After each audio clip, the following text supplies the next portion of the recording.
IAS officer Durga শক্তি নাগপালের সঙ্গে যেন কোনো অবিচার না হয়।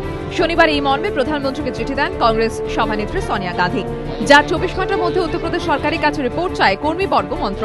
কংগ্রেসের এই তৎপরতাকে ভালো চোখে নেয়নি সমাজবাদী পার্টি। দুপক্ষের এই ঠান্ডা লড়াই সোমবার নতুন মাত্রা নিল। এদিন প্রধানমন্ত্রী মনমোহন সিংহ বলেন, বিষয়টি নিয়ে রাজ্য সরকারের সঙ্গে কথা বলছে কেন্দ্র, নিয়ম মেনেই ব্যবস্থা নেওয়া হবে।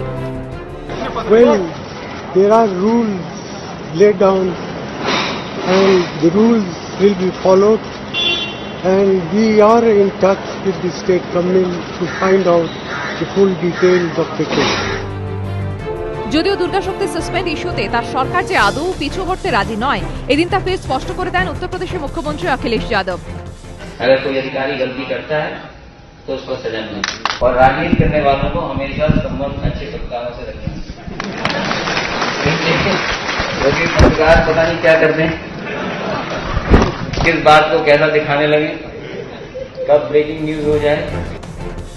এই ইস্যুতে বাবার সমর্থন পেয়েছেন উত্তরপ্রদেশের মুখ্যমন্ত্রী। जो अखिलेश ने फैसला लिया वो सही है।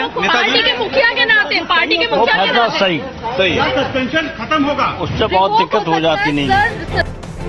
এদিকে কার্যত দুর্গা শক্তির পাশে দাঁড়িয়ে এদিন কর্মীবর্গ মন্ত্রকের প্রতিমন্ত্রী বি নারায়ণ স্বামী বলেন, আইএএস অফিসার মন্ত্রকের কাছে আবেদন করলে সাসপেনশন তোলা নিয়ে বিবেচনা করতে পারে সরকার।